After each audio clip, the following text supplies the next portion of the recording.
Kejadian Isra dan Mi'raj terjadi setahun sebelum hijrah Nabi SAW ke kota Madinah. Jadi tepatnya tahun 12 ya dari masa penobatan Nabi. Ini disebutkan dalam riwayat Al-Baihaqi dalam kitab Dalailun Nubuwah. Dan juga diriwayatkan oleh Imam Bukhari, dikatakan Isra Mi'raj terjadi tepatnya setelah Abu Talib meninggal. Kisah Isra Mi'raj ini disebutkan oleh Allah SWT dan dinamakan surah Al-Quran dengan kejadian tersebut, surah Isra. Surah Al-Isra ini urutan 17 dalam Al-Quran dan Allah ceritakan di ayat satunya, A'udzubillahi minasyaitonirrajim, Bismillahirrahmanirrahim.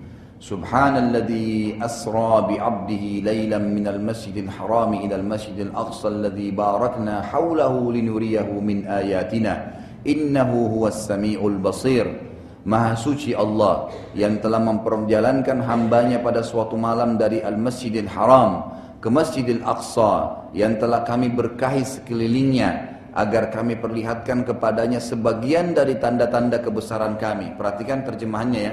Ini maksudnya Isra dan Mi'raj untuk ini. Bukan hanya perintah sholat, tapi diperlihatkan kepadanya kepada Nabi Muhammad SAW sebagian tanda-tanda kebesaran kami.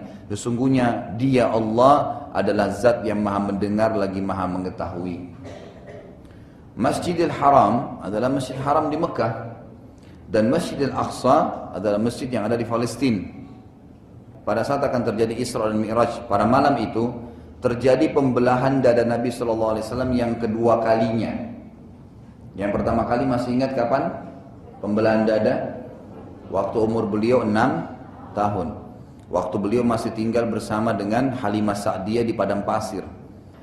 Yang kedua sekarang terjadi ya sebelum Isra dan Mi'raj terjadi pembelahan dada yang kedua oleh Jibril alaihissalam sebagaimana dijelaskan dalam Sahihain hadis Bukhari Muslim dari Anas radhiyallahu anhu bahwasanya Abi Dzar radhiyallahu anhu bercerita tentang Nabi sallallahu alaihi wasallam. Ia berkata, atap rumahku terbuka saat aku masih di Mekah. Maksudnya ini malam Isra itu. Nabi SAW ceritain, jadi atap rumahku tiba-tiba terbuka pada malam itu.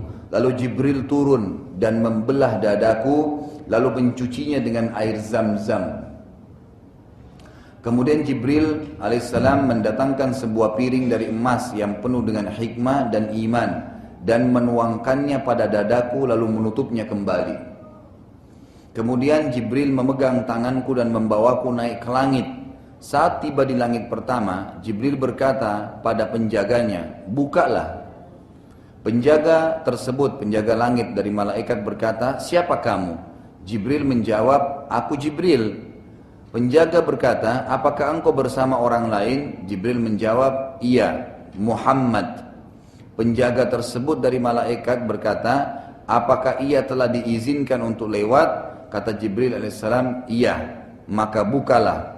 Maka dibukalah pintu langit pertama. Ada beberapa riwayat Bukhari yang lain menjelaskan, kata Nabi SAW, pada malam aku diisrakan, aku dijalankan malam hari, aku sempat tertidur. Lalu aku melihat datang kepadaku Jibril dan bersamanya Burak. Nah, Burak ini disebutkan dalam beberapa riwayat lain adalah seekor kuda berwarna putih yang memiliki 2 buah sayap. Kata Nabi SAW, yang Burak itu ya kecepatannya di mana dia letakkan kakinya maka langsung sampai ke ujung pandangan mata. Jadi cepat sekali gitu perjalanannya. Lalu kemudian membawaku ke langit. Kemudian terjadilah kalimat yang sama. Jibril berbicara dengan penjaga langit dan berkata, ya, bukalah. Maka penjaga langit sempat berkata, dari malaikat nih, siapa kamu? Padahal sebenarnya Jibril alaihissalam ini adalah pimpinan malaikat. Pimpinan para malaikat. Kata sebagian ulama hadis, berarti pintu langit itu tertutup rapat dan juga menjadi hijab terhadap para malaikat. Jadi malaikat sendiri tidak bisa melihat ada apa di belakangnya langit itu. Mereka pun tertutup. Lalu kata Nabi SAW, saat kami sedang di langit pertama, kami melihat seseorang yang sebelah kanannya terdapat sekelompok orang dan sebelah kirinya juga sekelompok. Ada orang lagi duduk, sebelah kanannya ada orang, sebelah kirinya ada orang, sekelompok-sekelompok gitu. Bila orang itu melihat ke arah kanannya, maka ia tertawa. Dan bila ia lihat ke arah kirinya, ia menangis. Ia berkata kepadaku, Selamat bertemu wahai anak yang saleh dan nabi yang saleh. Aku bertanya pada Jibril, siapa orang ini wahai Jibril? Nabi SAW tidak tahu. Kata Jibril AS, ia adalah Adam. Dan yang di kanan dan kirinya adalah keturunannya. Yang di sisi kanannya penghuni surga. Makanya dia tertawa dan tersenyum waktu melihat mereka. Dan yang di sisi kirinya adalah dari keturunannya merupakan penghuni neraka. Wa na'udzubillah. Karena itulah bila ia melihat ke arah kanan ia tertawa dan bila ia lihat ke kiri dia menangis. Lalu aku dibawa oleh Jibril ke langit yang kedua. Saat tiba di langit kedua, Jibril berkata lagi pada penjaganya, ada lagi penjaga langit kedua. Bukalah. Lalu penjaga tersebut menanyakan sama dengan penjaga langit pertama. Siapa engkau? Dia mengatakan Jibril. Siapa bersamamu? Muhammad. Apakah dia sudah diizinkan? Iya. Bukalah, baru dibuka pintunya.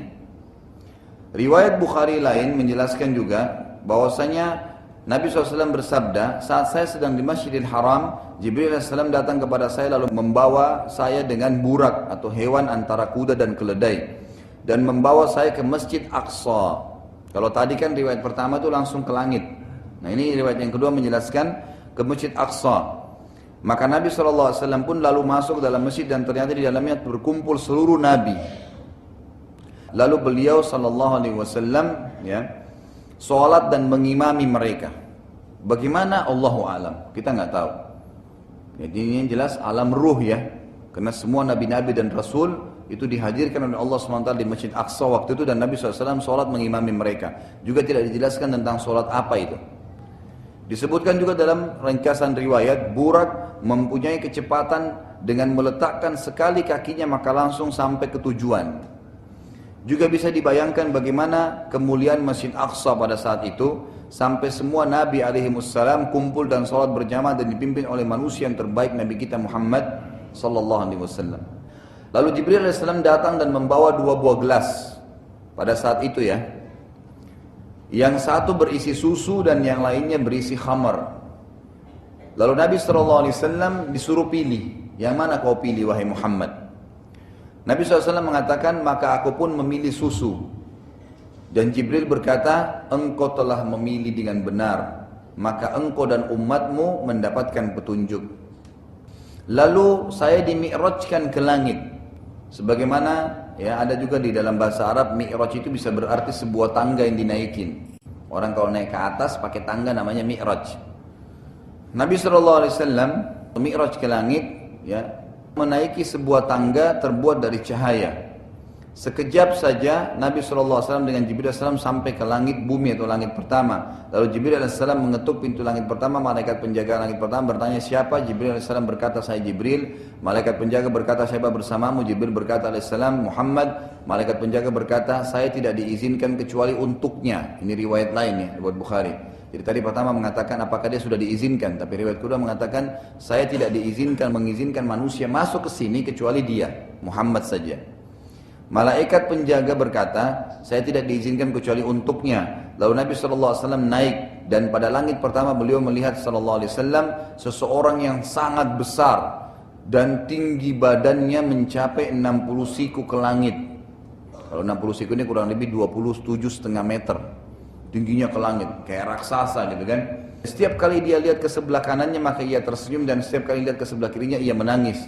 Nabi SAW bertanya padanya atau pada Jibril, siapa orang tersebut? Jibril SAW mengatakan itu adalah ayahmu Adam alaihissalam. Bila ia melihat ke sebelah kanannya ia tersenyum karena melihat dari keturunannya yang merupakan penghuni surga. Dan bila ia melihat ke sebelah kirinya ia menangis karena melihat keturunannya yang akan masuk neraka.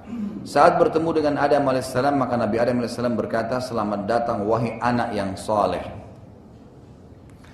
Saya diperlihatkan 2 mata air yang mengalir dengan kencang, kata Nabi SAW pada saat itu ya, masih kisah di langit pertama.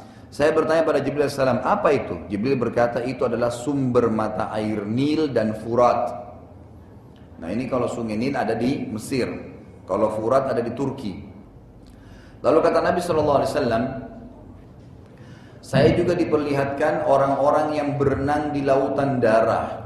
Dan di pinggiran lautan itu seseorang yang menunggu. Siapapun yang sampai di pinggiran langsung dihantam pada mulut mereka dengan batu hingga mulutnya hancur dan terpaksa jatuh ke lautan tersebut lagi. Saya lalu bertanya pada Jibril, siapa mereka itu? Kenapa begitu luar biasa siksaannya? Jibril menjawab, mereka itu para pemakan harta anak yatim. Yang ketiga kata Nabi SAW, aku diperlihatkan orang-orang yang perutnya penuh dan membesar, dan tiba-tiba saja segerombolan orang diseret dengan keras dan menginjaki perut-perut mereka. Lalu saya bertanya pada Jibril, siapa mereka wahai Jibril? Jibril AS mengatakan, yang diinjaki perutnya tadi membengkak itu adalah orang-orang yang memakan riba. Dan yang menginjaki mereka adalah keluarganya Fir'aun yang setiap pagi dan sore dibawa ke neraka. Yang keempat, saya diperlihatkan orang-orang yang ditawarkan di hadapannya makanan yang baik dan juga makanan yang busuk. Tetapi anehnya, orang-orang ini malah memilih makanan yang busuk. Lalu saya bertanya pada Jibril AS, siapa mereka? Jibril menjawab, mereka para pezina.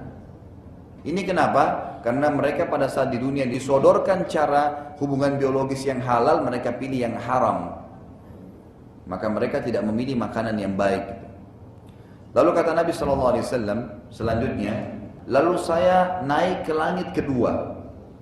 Dan di sana saya melihat dan menemukan dua nabi yang berhubungan kerabat secara langsung. Mereka adalah Isa dan Yahya alaihimassalam. Isa berkulit putih dan rambutnya berminyak, seakan-akan baru saja mandi. Dan Isa alaihissalam tidak tinggi juga tidak pendek. Keduanya berkata kepadaku, selamat datang wahai saudaraku yang soleh. Lalu aku dinaikkan ke langit yang ketiga. Dan aku menemukan di sana Yusuf alaihissalam. Dan Nabi SAW mengatakan, aku benar-benar kagum melihatnya dan benar ia telah dikaruniakan setengah kegagahan dunia. Kemudian langit yang keempat, aku bertemu dengan Idris alaihissalam. Ini Allah SWT mengatakan, dan kami tinggikan derajatnya Idris, ditaruh di langit keempat. Yang berkata kepadaku, selamat datang wahai Nabi yang soleh dan saudaraku yang soleh. Lalu aku dinaikkan di langit yang kelima, terdapat Harun alaihissalam, adiknya Nabi Musa alaihissalam, yang berkata, selamat bertemu wahai Nabi yang soleh dan saudaraku yang soleh. Lalu aku naik ke langit ketujuh, terdapat Musa alaihissalam, yang berkulit hitam, kurus dan bertubuh tinggi, yang berkata, selamat bertemu wahai Nabi soleh dan saudaraku yang soleh. Lalu aku naik ke langit ketujuh, dan di sana terdapat Baitul Ma'mur. Baitul Ma'mur ini tempat tawafnya para malaikat, sama kalau kita di dunia ini Ka'bah. Lalu kata Nabi SAW, pada Baitul Ma'mur ada seorang yang sudah tua dan sedang bersandar padanya, dan ia adalah orang yang paling dekat dengan Nabi kalian wajahnya. Lalu aku bertanya, siapakah orang itu? Ternyata dia adalah Ibrahim alaihissalam.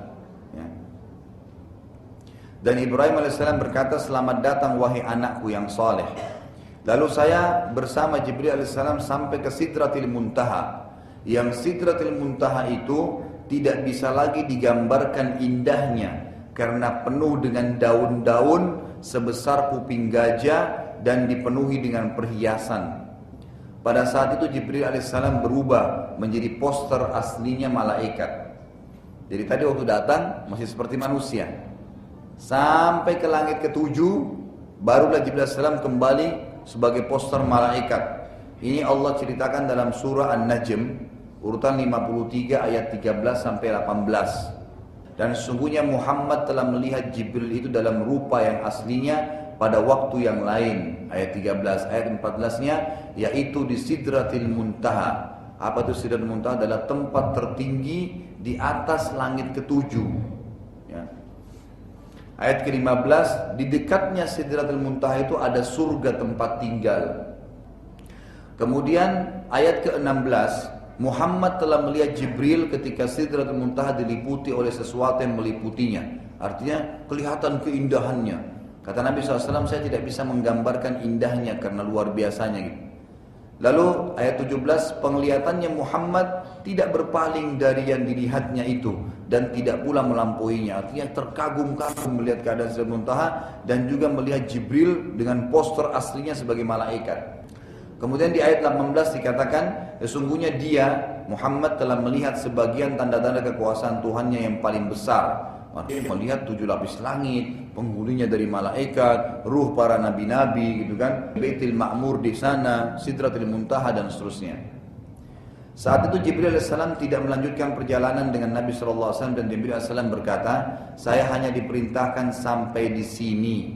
Nabi SAW berkata, tiba-tiba cahaya Allah Subhanahu Wa Taala menerangi seluruh Sidratul Muntaha hingga menjadi sangat indah dan tidak dapat digambarkan lagi keindahannya.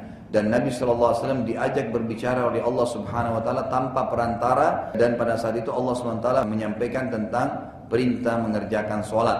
Kemudian awalnya diperintahkan 50 waktu sholat dan akhirnya dimudahkan sampai menjadi 5 waktu sholat.